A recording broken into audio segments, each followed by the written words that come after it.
ರಾಜ್ಯ ರಾಜಕೀಯದಲ್ಲಿ ಚರ್ಚೆಗೆ ಗ್ರಾಸವಾಗಿರುವಂತಹ ವಿಚಾರ ಅಂತ ಅಂದ್ರೆ ಅದು ನಾಯಕತ್ವ ಬದಲಾವಣೆ ವಿಚಾರ.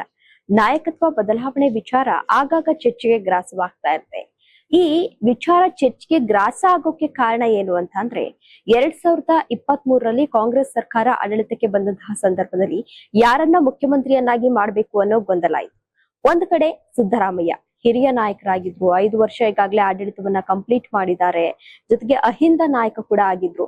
ಸೊ ಹಾಗಾಗಿ ಅವರಿಗೂ ಮುಖ್ಯಮಂತ್ರಿ ಸ್ಥಾನವನ್ನ ನೀಡಬೇಕು ಅನ್ನೋ ಮಾತುಗಳು ಹರಿದಾಡ್ತಾ ಇತ್ತು. ಮತ್ತೊಂದ್ ಕಡೆ ಡಿ ಕೆ ಶಿವಕುಮಾರ್ ಅವರು ಕೂಡ ಪಕ್ಷಕ್ಕಾಗಿ ಸಾಕಷ್ಟು ಶ್ರಮ ವಹಿಸಿದ್ದಾರೆ, ಸಾಕಷ್ಟು ದುಡಿದಿದ್ದಾರೆ. ಹಾಗಾಗಿ ಅವ್ರಿಗೂ ಕೂಡ ಅವಕಾಶವನ್ನ ನೀಡಬೇಕು ಅನ್ನೋ ಮಾತುಗಳು ಹರಿದಾಡ್ತಾ ಇತ್ತು. ಯಾರಿಗೆ ಕೊಡಬೇಕು ಅನ್ನೋ ಕನ್ಫ್ಯೂಷನ್ಸ್ ಹೈಕಮಾಂಡ್ ನಾಯಕರಿಗೆ ಇತ್ತು. ಅಂತಹ ಸಂದರ್ಭದಲ್ಲಿ ಒಪ್ಪಂದವನ್ನ ಮಾಡ್ಕೊಂಡಿದ್ರು ಅನ್ನೋ ಮಾತು ಹರಿದಾಡ್ತಾ ಇತ್ತು. 2.5 ವರ್ಷಗಳ ಕಾಲ ಸಿದ್ದರಾಮಯ್ಯನವರಿಗೆ ಅವಕಾಶವನ್ನ ಕೊಡೋಣ, ಅದಾದ ಬಳಿಕ ಡಿ.ಕೆ.ಶಿ ಅವರಿಗೆ ಅವಕಾಶವನ್ನ ಕೊಡೋಣ ಅಂತ ಹೇಳಿ ಸಿಎಂ ಸಿದ್ದರಾಮಯ್ಯನವರಿಗೆ ಸಿಎಂ ಸ್ಥಾನವನ್ನ ನೀಡಿದ್ರು. ಡಿ.ಕೆ.ಶಿ ಅವರ ಮನವೊಲಿಸೋ ಪ್ರಯತ್ನಕ್ಕಾಗಿ, ಅಂದ್ರೆ ಮನವೊಲಿಸ್ಲಿಕ್ಕಾಗಿ ಅವರಿಗೆ 2 ಹುದ್ದೆಗಳನ್ನ ನೀಡಿದ್ರು. ಒಂದು ಡಿ.ಸಿ.ಎಂ ಹುದ್ದೆ, ಅದ್ರ ಜೊತೆಗೆ ಒಂದು ಕೆಪಿಸಿಸಿ ಅಧ್ಯಕ್ಷರ ಹುದ್ದೆ. ಈಗ ಸರ್ಕಾರ ಆಡಳಿತಕ್ಕೆ ಬಂದು ಹತ್ತತ್ರ 3 ವರ್ಷ ಆಗ್ಲಿಕ್ಕೆ ಬರ್ತಾ ಇದೆ. 2.5 ವರ್ಷ ಆಯ್ತು, ಏನಾಯ್ತು? ಅಂತಹ ಸಂದರ್ಭದಲ್ಲಿ ಈ ನಾಯಕತ್ವ ಬದಲಾವಣೆ ವಿಚಾರ ಸಾಕಷ್ಟು ಚರ್ಚೆಗೆ ಗ್ರಾಸವಾಗಿತ್ತು. ಸಿದ್ದರಾಮಯ್ಯನವರಿಗಾಗ್ಲೇ 2.5 ವರ್ಷ ಕಂಪ್ಲೀಟ್ ಮಾಡಿದ್ದಾರೆ. ಹಾಗಾಗಿ ಡಿ.ಸಿ.ಎಂ ಡಿ.ಕೆ ಶಿವಕುಮಾರ್ ಅವರಿಗೆ ಒಂದು ಅವಕಾಶವನ್ನ ನೀಡಬೇಕು, ಅವರು ಕೂಡ ಮುಖ್ಯಮಂತ್ರಿ ಸ್ಥಾನ ಅಲಂಕರಿಸಬೇಕು, ಅವರು ಕೂಡ ರಾಜ್ಯವನ್ನ ಆಳಬೇಕು ಅಂತ ಹೇಳಿ ಡಿ.ಸಿ.ಎಂ ಡಿ.ಕೆ ಶಿವಕುಮಾರ್ ಅವರ ಬೆಂಬಲಿಗರೇನಿದ್ದಾರೆ ಅವರು ಒತ್ತಾಯವನ್ನ ಮಾಡ್ತಾ ಇದ್ರು. ಹೈಕಮಾಂಡ್ ನಾಯಕರ ಭೇಟಿಯನ್ನ ಕೂಡ ಮಾಡ್ತಾ ಇದ್ರು. ಸಾಕಷ್ಟು ಬೆಂಬಲಿಗರು ಈಗಾಗಲೇ ದೆಹಲಿಗೆ ತೆರಳಿ ಅಲ್ಲಿ ಹೈಕಮಾಂಡ್ ನಾಯಕರನ್ನ ಭೇಟಿ ಮಾಡಿ ಮನವೊಲಿಸೋ ಪ್ರಯತ್ನವನ್ನ ಕೂಡ ಮಾಡ್ತಾ ಇದ್ರು. ಈ ಕಡೆ ಸಿದ್ದರಾಮಯ್ಯನವರು ಈ ಹಿಂದೆ ಸಾಕಷ್ಟು ಹೇಳಿಕೆಗಳನ್ನ ನೀಡ್ತಾ ಇದ್ರು.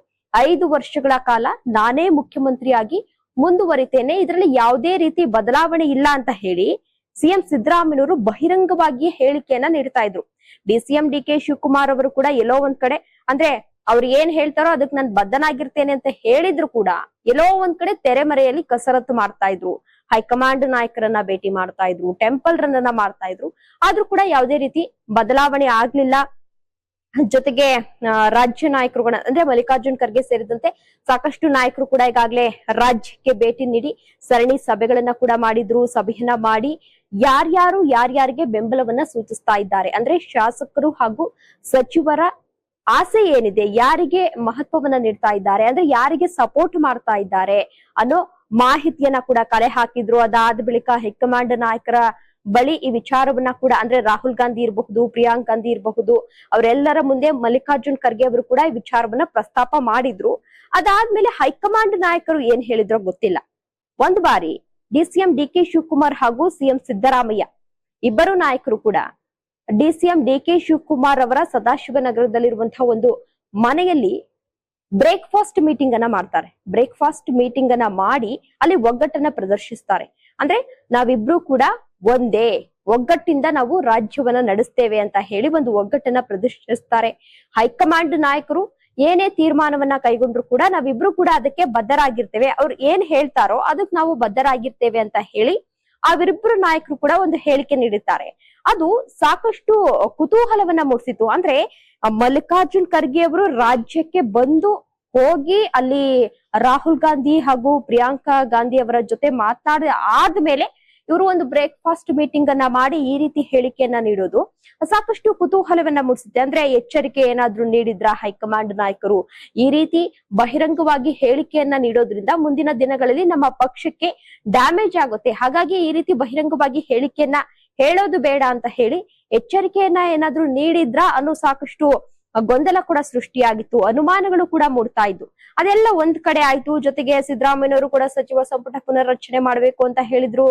ಕೆಲವೊಂದಷ್ಟು ಶಾಸಕರು, ಅಂದ್ರೆ ಕೈ ಶಾಸಕರ ಈಗಾಗ್ಲೇ ಕೆಪಿಸಿಸಿ ಅಧ್ಯಕ್ಷರ ಬದಲಾವಣೆ ಮಾಡ್ಬೇಕು ಅಂತ ಹೇಳಿದ್ರು. ಸ್ವತಃ ಪರಮೇಶ್ವರ್ ಅವರೇ ಒಂದು ಹೇಳಿಕೆ ನೀಡಿದ್ರು, 2 ಹುದ್ದೆಗಳನ್ನ ನಿಭಾಯಿಸ್ತಾ ಇದ್ದಾರೆ, ಹಾಗಾಗಿ ಯಾವ್ದಾದ್ರು ಒಂದು ಹುದ್ದೆಯನ್ನ ಬಿಟ್ಕೊಡ್ಬೇಕು ಅಂತ ಹೇಳಿ ಪರಮೇಶ್ವರ್ ಅವರು ಹೇಳಿದ್ರು. ಎಲ್ಲ ಗೊಂದಲ ಆಯ್ತು.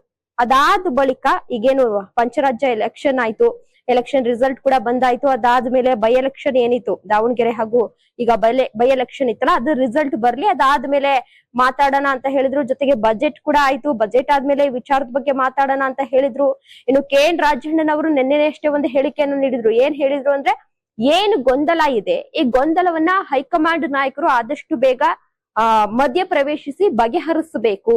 ಅಂದ್ರೆ ಸಿದ್ದರಾಮಯ್ಯನವರು 5 ವರ್ಷಗಳ ಕಾಲ ಮುಂದುವರಿತಾರಾ ಅಥವಾ ಬದಲಾವಣೆ ಆಗುತ್ತಾ, ಇದ್ರ ಬಗ್ಗೆ ಏನಾದ್ರೂ ಒಂದು ಕ್ಲಾರಿಟಿ ಕೊಟ್ರೆ, ಸ್ಪಷ್ಟನೆಯನ್ನ ಕೊಟ್ರೆ ಎಲ್ಲವೂ ಕೂಡ ಸರಿಯಾಗುತ್ತೆ ಅಂತ ಹೇಳಿ KN ರಾಜಣ್ಣ ಅವರು ಕೂಡ ಒಂದು ಹೇಳಿಕೆಯನ್ನ ನೀಡಿದ್ರು. ಇಲ್ಲಿ ಮತ್ತೊಂದು ಮುಖ್ಯವಾದಂತಹ ವಿಚಾರ ಏನು ಅಂತ ಅಂದ್ರೆ, ಇದೇ ತಿಂಗಳು 15ನೇ ತಾರೀಕು DCM DK ಶಿವಕುಮಾರ್ ಅವರ ಬರ್ತ್ಡೇ ಇದೆ, ಅಂದ್ರೆ ಹುಟ್ಟಿದಬ್ಬ ಇದೆ. 64ನೇ ವರ್ಷಕ್ಕೆ ವಸಂತಕ್ಕೆ DCM DK ಶಿವಕುಮಾರ್ ಅವರು ಕಾಲಿಡ್ತಾ ಇದ್ದಾರೆ. ಇಂತಹ ಸಂದರ್ಭದಲ್ಲಿ ಕೆಲವೊಂದಷ್ಟು ಅಂದ್ರೆ DK ಶಿವರ ಬೆಂಬಲಿಗರೇನಿದ್ದಾರೆ, ಸಚಿವರು ಹಾಗೂ ಶಾಸಕರು, ಅವರು ಹೈಕಮಾಂಡ್ ನಾಯಕರ ಮನವೊಲಿಸೋ ಪ್ರಯತ್ನವನ್ನ ಮಾಡ್ತಾ ಇದ್ದಾರೆ.